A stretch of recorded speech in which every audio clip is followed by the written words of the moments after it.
Di Mesir antara tahun 1546 dan 1446 sebelum Masehi, Thutmosis III kehilangan tahta di tangan bibinya Hatshepsut, tetapi meraihnya kembali dan menaklukkan daerah-daerah orang Semit Barat. Setelah kematian Ahmose, anaknya Amenhotep I memegang kendali kekuasaan, menekan orang Nubia sampai mereka kembali secara tetap ke dalam pengakuan Mesir dan mengonsolidasikan kemenangan-kemenangan ayahnya. Tetapi garis keluarga berhenti di sana.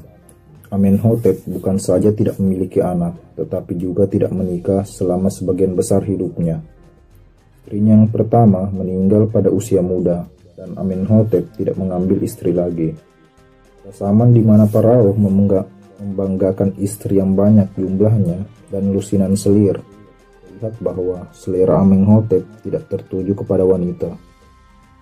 Demikian tidak wajar jika ia tidak menikah lagi.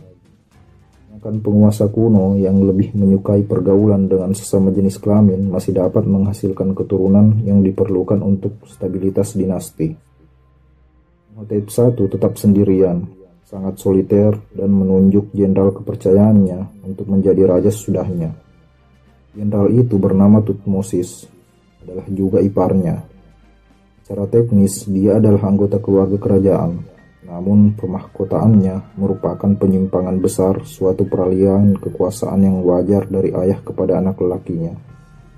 Mumi Ahmose, Thutmosis I, dan dua keturunan Thutmosis I, anak lelakinya Thutmosis II, dan cicitnya Thutmosis IV, diawetkan dengan sedemikian baik sehingga ciri-ciri mereka dapat dilihat dengan jelas. Kemiripan keluarga dari garis keturunan Thutmosis mencengangkan dan terlihat jelas berbeda dengan wajah Moses I. Moses I yang sudah cukup tua ketika menjadi raja memerintah hanya selama 6 tahun. Di awal masa pemerintahannya, ia sudah merencanakan pemakamannya sendiri. Selama beberapa waktu, piramida yang mestinya dihormati menjadi semakin tidak suci lagi bagi orang Mesir pada umumnya. Perampok kuburan telah berhasil menerobos masuk ke dalam hampir semua piramida di Mesir. Bagaimanapun, piramida adalah pertanda kekayaan yang luar biasa besarnya, yang menunjuk ke ruang-ruang pemakaman yang dijali emas. Mencegah hilangnya harta di makamnya, Thutmosis I merancang sebuah tempat pemakaman baru dan rahasia. Sebuah gua dengan dinding-dinding berlukis, yang meriahnya sama dengan kemeriahan bagian dalam piramida, tetapi dengan pintu masuk yang tersembunyi. Di mana guanya terletak kemudian dikenal sebagai Lembah Raja-Raja. Berbeda dengan pendahulunya, Thutmosis I menikah sekurang-kurangnya sebanyak 2 kali.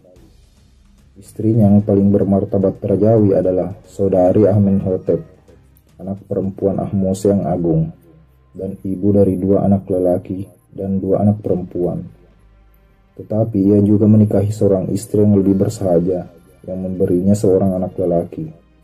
Ketika menjadi Faraoh, Thutmosis menunjuk anak lelaki sulungnya, kemudian anak lelaki keduanya sebagai pewaris. Keduanya mati sebelum dia. Ia tidak berniat menyerahkan mahkota kepada seorang sahabat yang ia percayai, dan satu-satunya pewaris lelakinya yang masih hidup adalah anak yang ia peroleh dari istrinya yang lebih bersahaja. Maka untuk menguatkan kedudukan anak ini di dalam dinastinya, Thutmosis tidak hanya menunjuk dia sebagai pewaris, tetapi mengawinkan dia dengan salah satu anak perempuan istri utamanya, Putri Hatshepsut. Ketika Thutmosis meninggal setelah memerintah hanya selama 6 tahun, anak lelakinya menjadi Thutmosis II. Hatshepsut menjadi ratu. Thutmosis II sepanjang hidupnya menderita akibat kesehatan yang buruk, dan kelemahan fisik itu memperumit keadaan karena istrinya sudah siap untuk mengambil alih salah satu tugasnya. Hatshepsut, sama dengan Thutmosis II, adalah rekan penguasa sejak awal pemerintahannya. Tampaknya hal itu tidak menghasilkan apapun untuk perkawinan mereka. Hatshepsut hanya mempunyai seorang anak dari saudara tirinya, seorang anak perempuan. Setelah melakukan tindak kepahlawanan itu, di mana ia agaknya menutup matanya dan memikirkan kebaikan Mesir, Thutmosis II tampaknya tidak memiliki anak lagi dengan Hatshepsut. Dia lebih menyukai didampingi seorang wanita bernama Iset, yang tidak pernah ia nikahi. Ketika Iset melahirkan seorang anak laki-laki, Tutmosis II langsung mengumumkan bayinya yang tidak sah itu sebagai pewarisnya, yang merupakan tamparan bagi istrinya. Tutmosis II meninggal sebelum berusia 35 tahun. Anak lelaki satu-satunya yang kini menjadi Tutmosis III masih kanak-kanak. Ketika itu juga Hatshepsut mengklaim haknya sebagai bibi dan ibu tiri bayi itu untuk memerintah sebagai walinya. 3 atau 4 tahun awal kedudukannya sebagai wali, Hatshepsut terlihat dalam pahatan-pahatan, berdiri di belakang Tutmosis III muda, perang dengan tepat sebagai pendukungnya. Tapi sekitar tahun 1500, Hatshepsut mulai membangun sebuah kuil yang sangat besar, sebuah kuil pemakaman, suatu tempat pemujaan yang semula terletak di kaki sebuah trotoar dari sebuah piramida, yang sekarang sering digunakan sebagai monumen utama pemakaman.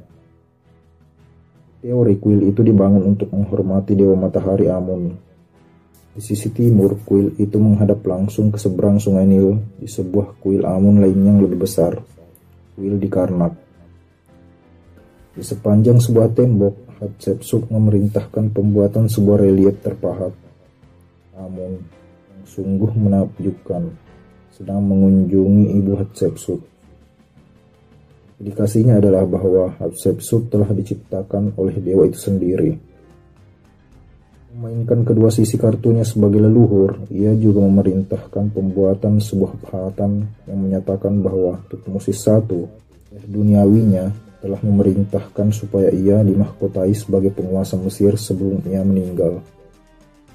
Mahkotaan itu telah berlangsung di hadapan seluruh istana pada tahun baru dan menunjukkan bahwa Hatshepsut berhak mengklaim sebuah nama Horus dan memerintah sebagai Ratu Mesir Hulu dan Mesir Hilir. Karena cerita ini adalah sebuah karangan belaka, seorang dari anggota istana mungkin akan melakukan protes, tapi tidak ada protes yang tercatat, yang berarti bahwa Hatshepsut berhasil meyakinkan pegawai-pegawai penting istana bahwa ia akan menjadi penguasa yang lebih baik daripada Tutmosis III, yang kini tengah mendekati usia kenaikan tahta. Yang jelas, ia mendapat dukungan kuat dari salah seorang lelaki yang paling berkuasa di Mesir, kepala pelayan Amun, Senenmut. Ia menganugerahkan kepadanya dalam kurun waktu beberapa tahun sederet gelar yang menyilaukan. Ia menjadi kepala arsitek, layang kapal raja, penyelia lumbung Amun, penyelia sawah Amun, dan juga penyelia sapi Amun, taman Amun, dan penenun Amun. Karena itu, Senenmut menjadi berkuasa, tetapi tidak populer. Hubungan Senenmut dengan Hatshepsut kabarnya lebih dari sekedar penasihat. Sebuah coret-coret tulisan kasar yang ditemukan pada dinding sebuah gua dekat kuil pemakaman Hatshepsut menampilkan seorang Senenmut yang sangat kecil, dengan penis yang sangat tegak sedang menyusup dengan hati-hati di bagian belakang Hatshepsut, yang sangat kekar dan sangat maskulin. Komentar kasar mengenai sang perahu wanita yang berkuasa dan sang pelayang yang ambisius. Sesungguhnya Hatshepsut tidak pernah menurunkan Tutmosis III muda dari tahta, dan menampilkan diri sebagai yang lebih tua di antara kedua penguasa itu. Dari satu patungnya menampilkan sosoknya dengan busana kepala kerajaan dan bahkan jenggot persegi, resmi seorang perahu yang dimahkotai. Pemakaman ia juga meminta agar sosoknya ditampilkan dalam pahatan yang sedang merayakan pesta Hepset, baruan kekuasaan secara ritual. Hatshepsut tampil dalam relief itu juga, tengah merayakan pesta bersama sang ratu. Tetapi hanya Hatshepsut yang dilukiskan sedang melaksanakan ritual berlari, yang merupakan inti dari pembaruan Hepset, ritual yang mengakui kemampuan perahu untuk membuat air terbalik. Inskripsi Tutmosis III sendiri menuturkan di mana ia melewatkan sebagian besar masa pemerintahan Hatshepsut. Dari Memphis, diutus oleh bibinya untuk melakukan suatu serangan, kebanyakan di provinsi Mesir Utara yang baru, di mana orang-orang Semit Barat bawahan mereka selalu mengancam untuk memberontak. Ia mungkin berharap bahwa Tutmosis III akan gugur dalam pertempuran. Bahwasanya Tutmosis III tidak gugur.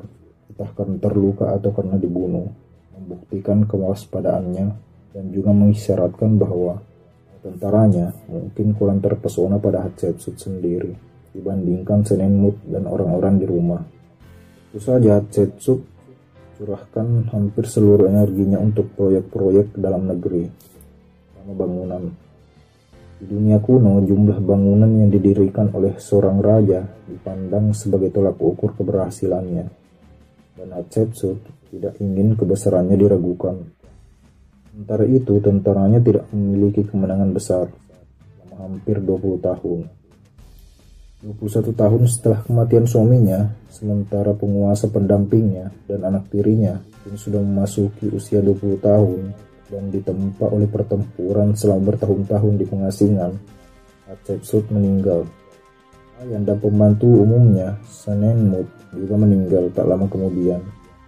Dapat bukti bahwa Thutmosis III terlibat. Tapi tepat setelah kematian kedua orang itu, Thutmosis III kembali dari garis depan dan mulai dengan ganas menghapus nama ibu tirinya.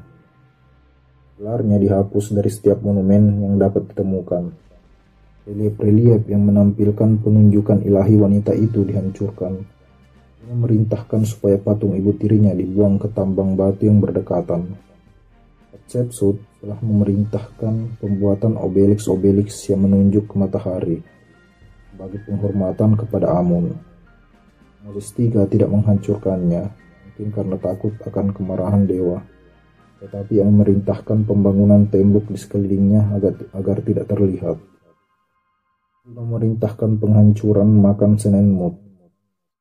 Dia berusia 30 tahun dan sudah saatnya ia mulai bekerja.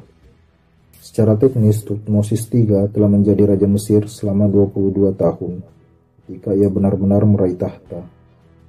Ambisinya ditimbun selama tahun-tahun ketidakberdayaan itu. Pertempuran-pertempurannya dalam tahun-tahun berikutnya mirip dengan pertempuran Napoleon dalam hal intensitasnya. Dia menjadi sosok anti Hatshepsut yang melakukan usaha-usaha terbesar di bidang yang telah diabaikan Hatshepsut. Thutmosis III menunjuk seorang juru tulis untuk berangkat bersama bala tentaranya dan mencatat pertempuran-pertempurannya. Itu sudah lama hilang. Di bagian-bagian yang disalin ke dokumen-dokumen lain menunjukkan langkah-langkah awal sang perahu. Tahun yang sama dengan kematian Hatshepsut, Thutmosis III membuat terobosan ke Kanaan. Raja Kades yang berada lebih dari setengah jalan di sepanjang pantai menyusun sebuah kelompok sekutu untuk menyerang si penyerbu.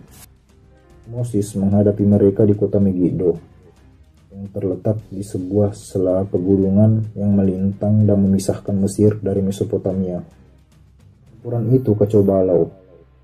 Kemudian sekutu-sekutu yang dipimpin oleh Raja Kades mundur ke kota sedemikian cepatnya sehingga prajurit-prajurit menarik baju menaiki tembok. Orang Mesir berhenti untuk menjarah tenda-tenda di luar, memungkinkan pihak yang bertahan menutup pintu gerbang Megiddo. Dengan orang Assyria, orang Mesir tidak mempunyai pengalaman dalam menyerang tembok kota. Mereka tidak memiliki menara pendudukan atau tangga. Mereka harus membuat musuh mati kelaparan. 7 bulan penuh kesengsaraan berikutnya, Raja Kades menyerah, diikuti oleh sekutu-sekutunya. Bala tentara Mesir kembali ke negerinya dengan kemenangan dan harta, baju perang, kereta, kawanan ternak, tawanan, dan bebijian. Rampasan pertama bala tentara yang sudah dipulihkan. Hatshepsut. Orang-orang yang telah menolak untuk membunuh Thutmosis III kini mendapatkan ganjaran untuk jerih payah mereka. Pertempuran itu tampaknya telah membuat penduduk pedesaan takut. Pemimpin-pemimpin perang Semit dari kota-kota yang berdekatan mulai mengirimkan hadiah-hadiah kepada Thutmosis III sambil berusaha sebaik-baiknya untuk berdamai dengan orang muda di selatan yang sedang marah itu. Kota-kota yang melawan diserbu dan dijarah dalam pertempuran orang Mesir yang berlanjut selama beberapa tahun sesudahnya. Joppa yang terletak di pantai berusaha melakukan negosiasi, tidak menyerah tanpa syarat. Menurut sebuah cerita kemudian hari, Raja Joppa setuju untuk mengunjungi komandan Mesir untuk membicarakan syarat-syarat perdamaian. dinyamu dengan penjamuan makan, kemudian dipukul hingga pingsan, dan dijejalkan ke dalam sebuah kamar di belakang. Komandan Mesir itu lalu keluar dan mengatakan kepada kusir kereta raja itu bahwa orang Mesir telah memutuskan untuk menyerah kepada Joppa, bahwa si kusir harus kembali dengan cepat dan menyampaikan kepada Ratu Joppa bahwa suaminya masih di perjalanan dengan membawa tawanan. Proses yang menggiring orang Mesir sebagai tawanan segera terlihat di Cakrawala, diikuti oleh keranjang penjarahan dari kem Mesir. Di setiap keranjang itu berisi seorang pejuang bersenjata. Ratu Joppa membuka pintu gerbang, para pejuang melompat dari keranjang dan memaksa kota itu untuk menyerah. Kota Ardata ditaklukkan dan dijarah dengan cara yang lebih tradisional. Tembok-tembok dihujani batu dan pintu gerbang dihancurkan. Dan alangkah gembiranya pasukan-pasukan Mesir ketika menjumpai bahwa gudang-gudangnya semua penuh dengan anggur. Mereka bermabuk-mabukan setiap hari, sampai Tutmosis III merasa bosan akan pesta pura itu. Dia memerintahkan mereka untuk membakar sawah ladang dan pepohonan buah, dan menyeret prajurit-prajuritnya ke saran berikutnya. Tutmosis III melewatkan hampir 2 dasawarsa dengan berperang ke wilayah-wilayah utara. Ia benar-benar menerobos sampai ke Kades dan memaksa kota itu untuk menyerah. Ia mengklaim Aleppo. Ia bahkan merebut Karkemis dan membawanya ke ujung Asia Kecil. Pada tahun-tahun terakhir pemerintahannya, Tutmosis III telah berhasil menebus tahun-tahun pengasihannya. Mesir pada zamannya membentang hingga hampir ke Sungai Efrat, sebuah tapal batas utara yang tak pernah akan tersamai lagi. Terima kasih sudah mampir. Silahkan komen untuk saran dan kritiknya.